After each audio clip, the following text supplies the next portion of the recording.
and I do want to eat it, I do so consciously, and I do it proudly, and then I get right back to the foods that I know will make me look, feel, and perform better, all right? So I think it's about priorities. No one needs to go home on a Tuesday night and chow down on 2 slices of cake, but maybe on that Saturday wedding day, I want to enjoy it with the bride and groom, all right?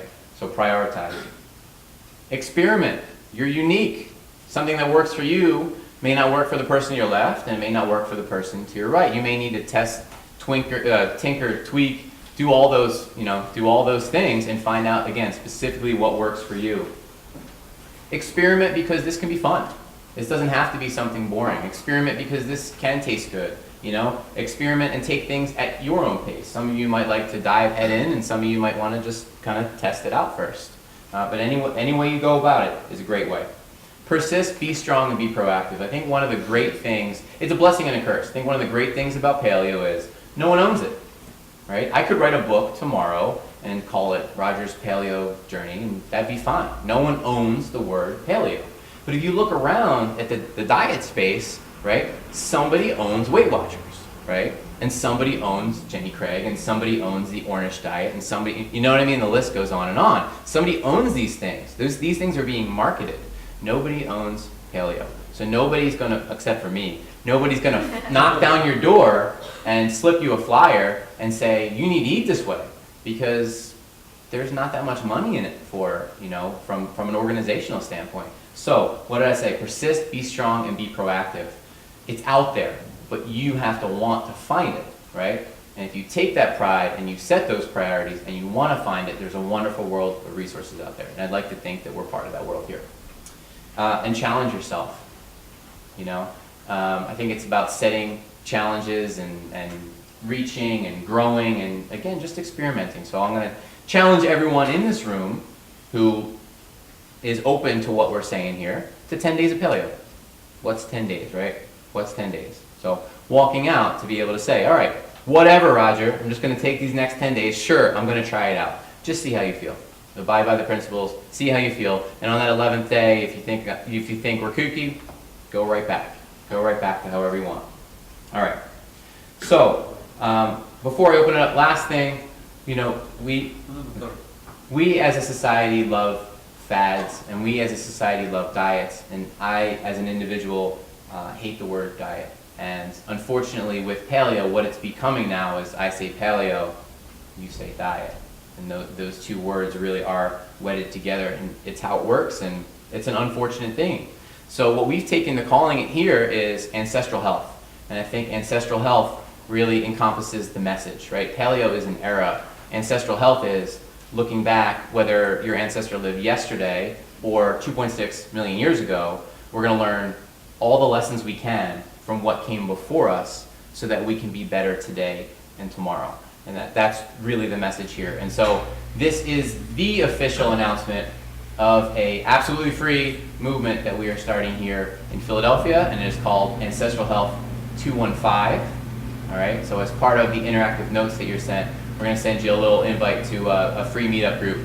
And this was the first Ancestral Health 215 event, so thank you so much for coming out. And with that, I'd like to open it up to some Q&A.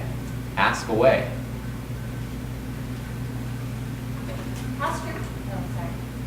Charlie first. All right, we'll bring it up here.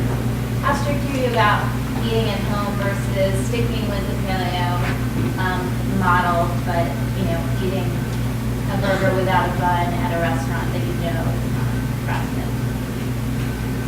frosted? How strict am I outside at restaurants?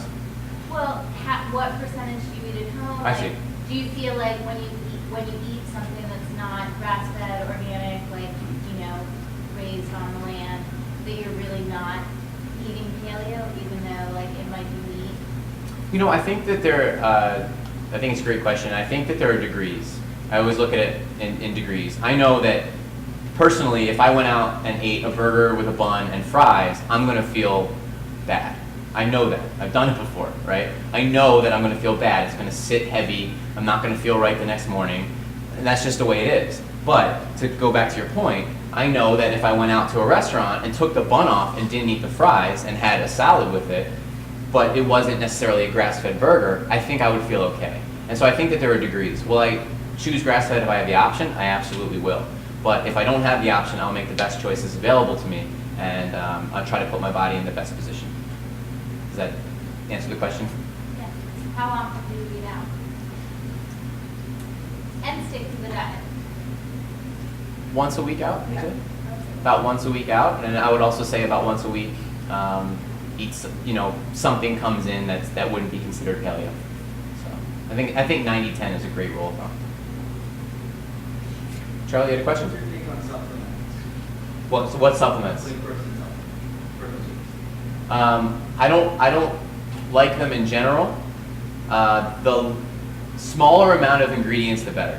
I think that's what this approach comes down to, right? It's about knowing what you're putting in. So for example, I do have a protein powder at home, and it has one ingredient, egg white. It's an egg white protein powder. And I got it specifically because it had only one ingredient. So Charlie, I think if I had to say as a rule of thumb, if I had to create a blanket statement, I don't generally like supplements. But as you start to take the unknowns, the ingredients that I can't pronounce and all those fun things out of the equation, I warm up to them, because egg white protein is egg white and I eat eggs, so that's okay with me. Deb. You said like if you're gonna hate this question, but if you like eat like crap, but you work out 6 days a week, you're not gonna get anywhere. But what if you do paleo, but you're not as into the like working out part? Is that gonna affect Absolutely. how it works? So I almost, and again, you're hearing this from someone who is part of a an exercise facility. I think diet could be as much as 80-20 in terms of importance. So